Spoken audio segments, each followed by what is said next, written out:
Tuste qorataan anas ta'e eenyu taanaan jechuun nu akka obbolummaa rabbii malee akkas keeziin akkasitti akkasiin ilaaltan sanitti nu walii qabnu hin jiru garbachuuf.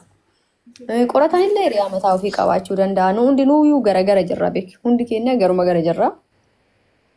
Kanaaf nu kan hojjenne tokkoffaa aartii jaraa guddisuu, lammaffaa piraankii isin fanii isin gochuuf, sammuu keessa isin bashannansiisuu, sadaffaa ofii isin barsiisuuf. Nu eenyu jennee bakka jechuun hin jiraan ofii isin barsiisuuf. Kaza walii dubbisnee yeroo sana nu waraabbatanii bitintinsuu eegala waa'ee keenya ni wal bisanii sargi nashiidaan sargi nu godhame maashaallah miidiyaa kanarra jechuudha. Achi otuma akkas jennu gaafa sanan nuti akkuma adabbiitti walaloo kana waliin jennee takkaa namni naa dubbisee hin beeku naa dubbisi jennaan atis naa dubbistan jedheen ayya rakkoon qabu jedhee taraa walii dubbisnee wal bira adda baane. Guyyaa lama booddee yeroo anuma akka seenee jaarsi keessirraa hatame jedhan. Gizee sanammoo ani mucaa takka jira kan hin jaalladhu. Waa'ee tokko wal jaalladhu mucaa sanii. Ani jaarsi keessirraa hatame gaafa naan jedhan kan sammuu keessa na dhufe qorataa osoo hin taane.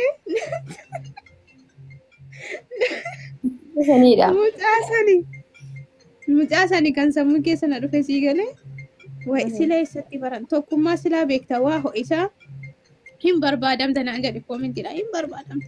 Ustaazni daawaa godhan bahuu didan. An qalbiin na cinqamte. Gaddarbuudhaaf ustaaz akkatti gaddarbuun qabu. Otoo akkas jedhanii. Gara ganamaa wayii. Zeen bahu. Sheeriin mana suusuu wabootii natti sheer godhamaa oole isa akkaataa qabu miti. Ani suusuu waliin beeknu guyyaa sanaanis isiin illee wal baruun jechuudha. Dhaqeen ergadee niin seenee naani suusuudha saaduu ennaan jirti tokko kaayiroo jirti jaarsa qabdaa'ii naan jedhan hin qabaa jedheen ana miira ariitiin hin dhaqe garuu of tasgabbeesseera maaliifi an nama sanatti yaadaa jira malee qorataa an qalbii keessaa hin qabu maaliif yeroo jalqabaatiif wal baruu keenya yeroo sana wal baruun keenya isa dura ta'ullee walaloo waliin jechuuf keenya yeroo jalqabaatiif. Achi gizeen jedhu tokkummaan dhufee ol seene dubbii jalqaban. Booda keessa anis dubbiitti jajjabeessaa dhufee gaafa sanammoo akkam ta'e qorataatu suusuudhaan walaloo jaalalaa walaleessee bahee rafe. Tokkummaan dhufee qorataatti bilbile. Qorataatti bilbilee akkan achirra jiru itti himne jaalalleen kee eenyuun jedhee gaafate qorataan hirma keessa jira. Jennaan walaloo wayii jedheef suusuudhaan masarra deebi'e. Booda kanan qorataa ta'uu baree qalbiin na fayyagaa dhugaa dubbachuuf yeroo sana.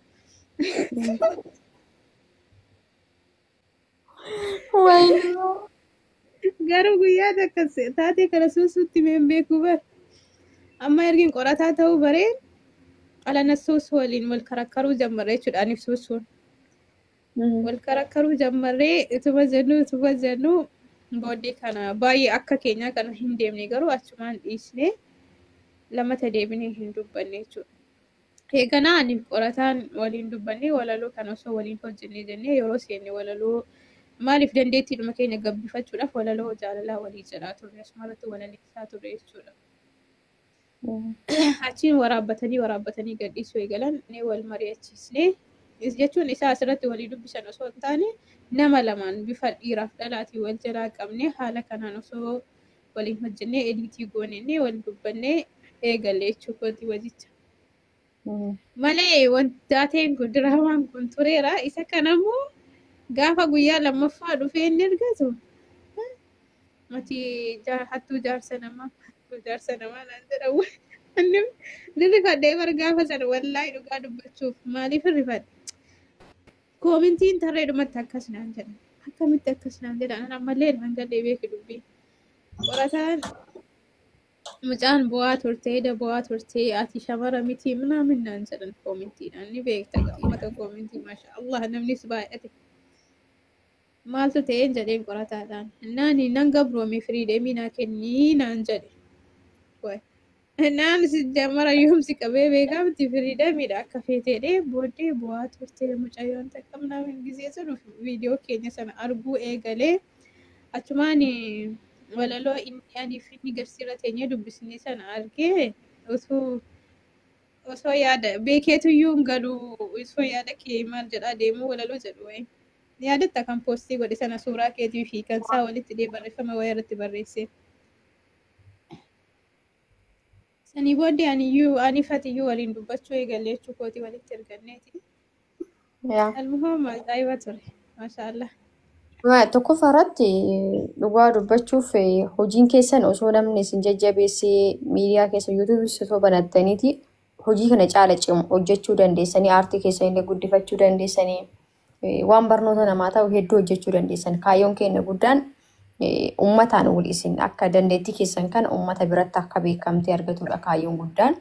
Lammaffaa irratti immoo nu jalqaba pirankii maan jalqabne egaa pirankii ta'ee waa'ee walaloo irratti namoonni as keessa isiniif akka galuu qabu jarri wanti walaloo walaleessaniif akkasii wal faarsanii fi pirankicha irratti ana gubuu fakkaata malee bakka jarri hojiin jara yookaan dandeettiin jaraa kun hawaasa biratti haa beekamudha. Andammoo beekaatuma walalicha kana keessatti akka nama bakka yaanii isiin isaaf akkamii jette inni akkamitti isaaf jedhedha. Mooneeti warri jettanii sila jedhistanii barreessita mooneeti illee hin beeyti. Guyyaa jalqabaa hin beeytu guyyaa 3-4 akkas hin beeytu. Achi booda beeksisnee ni turre. Booda kanammoo isiin guutumaan guututti beekti. Tokkummaan illee sirriitti beeka. Biqiltuus ta'e qorataan anas ta'e eenyuun taanaan jechuun nu akka obbolummaa rabbii malee akkas keeziin akkasitti akka isin ilaaltan sanitti nu walii qabnu hin jiru garbachuuf. Qorataan illee hiriyaa mataa ofii qabaachuu danda'a. Nu hundinuyyuu gara jirra beeki. Hundi keenya garuma gara jirra. Kanaaf nu kan hojjenne tokkoffaa aartii jaraa guddisuu, lammaffaa pirankii isin fanii isin gochuuf, sammuu keessa isin bashannansiisuu, sadaffaa ofii isin barsiisuuf. Nu eenyu jennee bakka jechuun hin jira ofii isin barsiisuuf. Kazaan isin immoo jechuun yaa uummata koomentii waan keessa viidiyoon dura hojjetanii wanti nuuni hin jenne hin jiru. Waan arga walitti qalabaranii wanti isin. Suuraa keenya godhatanii liivii baasuranii ba. Wallaahi wanti isin. Tokkoffaa yoo hireen qooda rabbiiti fakkeenya rabbi yoo qorataa biqiltuu firee jiraate namni waan fedhe asii adda baasuu hin danda'u. Anaafis illee yoo ta'e nu ilmaan Oromootii miti namni sabbiraatittuu eerumee jiraataa jira. Garuu isin utuu waan takka hin hubatin namoonni hedduun keessaan na gaafate parsentii gimmaashaa deebisee jira parsentii gimmaashaa immoo hin deebisne. Warri hirriba dhabne jettan jechuudha.